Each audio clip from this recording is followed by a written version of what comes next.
بسم اللہ الرحمن الرحیم۔ ہمارا دین ایک مکمل ضابطۂ حیات ہے۔ اسلام ہمیں کامیاب زندگی گزارنے کے بہترین اصول فراہم کرتا ہے اور قدم قدم پر ناکام راستوں کی بھی نشاندہی کرتا ہے۔ زندگی کے تمام کام احسن طریقے سے سر انجام دینے اور بہترین نتائج حاصل کرنے کے لیے اسلام ہمیں مشورہ لینے کا حکم دیتا ہے۔ قرآن پاک میں اللہ تعالیٰ ارشاد فرماتا ہے وَأَمْرُهُمْ شُورَىٰ بَيْنَهُمْ، اور ان کا کام ان کے باہمی مشورے سے ہوتا ہے۔ اور اسی طرح ایک حدیث میں نبی کریم صلی اللہ تعالیٰ علیہ وسلم کا ارشاد ہے جو مشورہ لیتا ہے وہ کبھی نادم یعنی شرمندہ نہیں ہوتا۔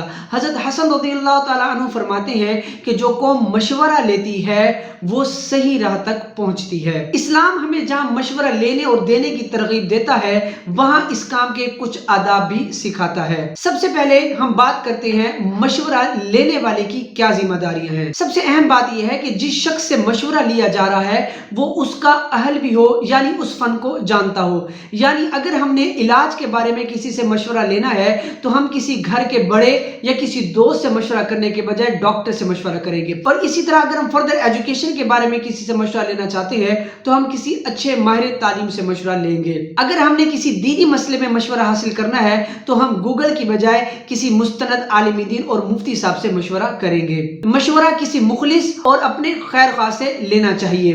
اسی طرح مشورہ کسی مسخرے اور غیر سنجیدہ بندے سے نہیں لینا چاہیے ورنہ وہ مشکل وقت میں آپ کو مشورہ دینے کے بجائے اس بات میں بھی مذاق کا پہلو نکال کر آپ کو ہرٹ کر دے گا۔ اور کسی اہم مسئلے میں مشورہ لینے کے بعد استخارہ کر لینا بھی بہتر ہوتا ہے۔ جس طرح مشورہ لینے والے کی کچھ ذمہ داریاں ہیں اسی طرح مشورہ دینے کے بھی کچھ آداب ہیں۔ سب سے پہلے اور سب سے اہم بات تو یہ یاد رکھنی چاہیے کہ جب تک آپ سے مشورہ نہ مانگا جائے آپ کسی کو بھی مشورہ مت دیجیے۔ بعض لوگوں کی عادت ہوتی ہے کہ وہ خام خواہ دوسروں کو مفت مشورے بانٹتے رہتے ہیں۔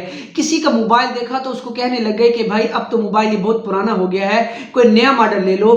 کسی کا گھر دیکھا تو کہا کہ اس گھر کا نقشہ یوں نہیں تو یوں ہونا چاہیے۔ کسی کی گاڑی دیکھی تو کہا کہ اب یہ پرانی ہو گئی ہے نیو لے لے۔ اس طرح کے عجیب و غریب مشورے دے کر وہ اپنا وقار مجروح کرتے ہیں۔ مشورہ دیتے وقت یہ بات ذہن نشین رکھنی چاہیے کہ مشورہ آپ کے پاس امانت ہے۔ جب بھی آپ سے مشورہ مانگا جائے تو اپنی معلومات کے مطابق مخلص ہو کر اپنے مسلمان بھائیوں کو ایک اچھا مشورہ دیجیے۔ یہ بات بھی یاد رکھیں کہ آپ مشورہ دے رہے ہیں حکم نہیں۔ یہ ضروری نہیں ہے کہ مشورہ لینے والا آپ ہی کے مشورے پر عمل کرے۔ آپ کا کام تھا مشورہ دینا، اب یہ اس کی مرضی ہے وہ جس کے چاہے مشورے پر عمل کر سکتا ہے۔ آپ کا شکوہ ہونا اور ناراض ہونا ایک بے معنی سی بات ہے۔ اگر بالفرض وہ شخص آپ کے مشورے پر عمل نہیں کرتا اور بعد میں اس کو ناکامی کا سامنا ہوتا ہے تو اس کو تانا دینے اور اپنی بڑائی بیان کرنے اور اپنے مشورے یاد دلوانے کے بجائے آنے والے وقت کے لیے اس کے لیے بھلائی کی دعا کرنی چاہیے۔ مسلمان بھائی کی خیر خواہی کی نیت سے